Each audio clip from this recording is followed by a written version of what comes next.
Hi friends welcome to Rena सமையல் இன்னைக்கு என்ன சமையல் பார்க்க போறோம்னா வதக்கி அரைச்ச மொச்சை கத்திரிக்காய் கார குழம்பு கூடவே முட்டைக்கோஸ் பொரியல் தான் பார்க்க போறோம்.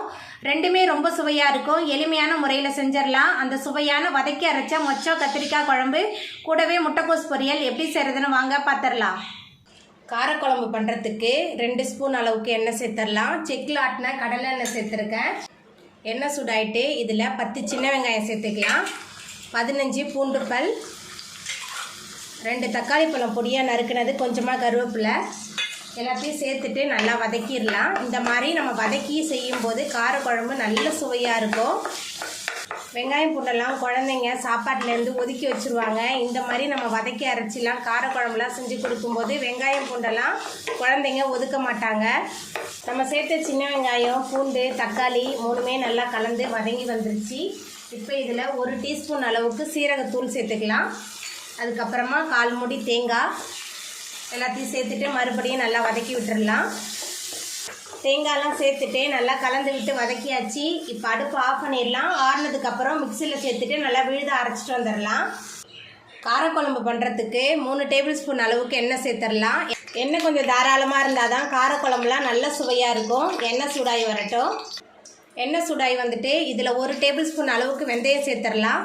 வெந்தயம் அதிகமாக சேர்க்கும் போது காரக்குழம்பு நல்ல சுவையாகவும் மணமாகவும் இருக்கும். அதுக்கப்புறமா 1/2 ஸ்பூன்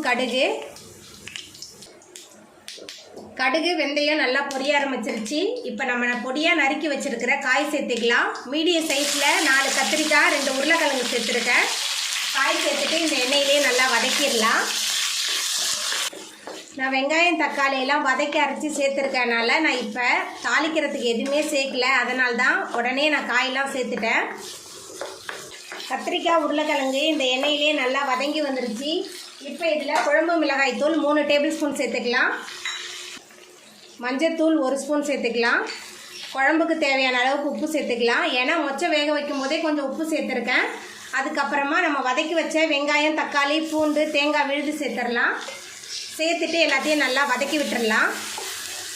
மசாலா தூள், வெங்காயம், தக்காளி விழுது எல்லாத்தையும் சேர்த்துட்டு நல்லா கலந்து விட்டு வதக்கியாச்சு. இப்போ இதில் முதல் நாள் இரவே ஊற வச்சு வேக வச்ச மொச்சை சேர்த்துக்கலாம். மொச்சை வேக வைக்கும் போதே கொஞ்சமாக உப்பு சேர்த்துருக்கேன். ஆனால் மொச்சையோட தண்ணியை வடிச்சிட்டு தான் சேர்த்துருக்கேன். மொச்சை சேர்த்துட்டு நல்லா கலந்து விட்டுடலாம். மொச்சை சேர்த்துட்டு நல்லா கலந்து விட்டாச்சு. இப்போ இதில் சின்ன லெமன் சைஸ் புளியை தண்ணியில் ஊற வச்சு கரைச்சி வச்சுருக்கேன். புளி தண்ணி சேர்த்துக்கலாம். அதுக்கப்புறமா குழம்புக்கு தேவையான அளவுக்கு தண்ணி, நான் மிக்சியை கழுவி அந்த தண்ணி சேர்க்குறேன். தண்ணியெல்லாம் சேர்த்துட்டு நல்லா கலந்து விட்டுடலாம்.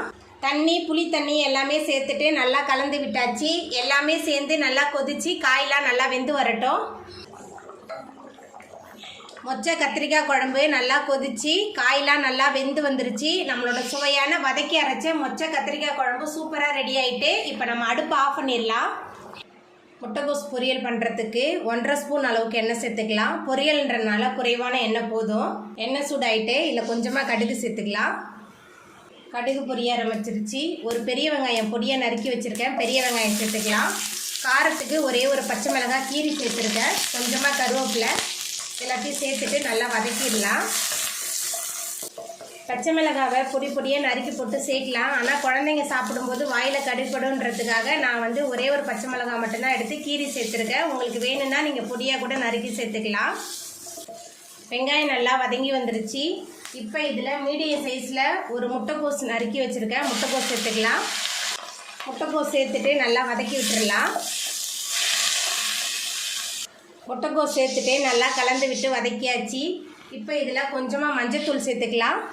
அதுக்கப்புறமா 1 மணி நேரம் தண்ணியில் ஊற வச்ச 2 டேபிள் ஸ்பூன் அளவுக்கு கடலைப்பருப்பு சேர்த்துக்கிறேன். உப்பு எல்லாத்தையும் சேர்த்துட்டு நல்லா கலந்து விட்டு வதக்கலாம். உப்பு மஞ்சத்தூள்லாம் சேர்த்துட்டு நல்லா கலந்து விட்டாச்சு. இப்போ ஒரு மூடி போட்டு வேக வச்சிடலாம். முட்டைக்கோஸ் நல்லா வெந்து வரட்டும். நான் தண்ணிலாம் எதுவுமே சேர்க்கல. முட்டைக்கோஸில் உள்ள தண்ணியிலே இது நல்லா வெந்து வந்துடும்.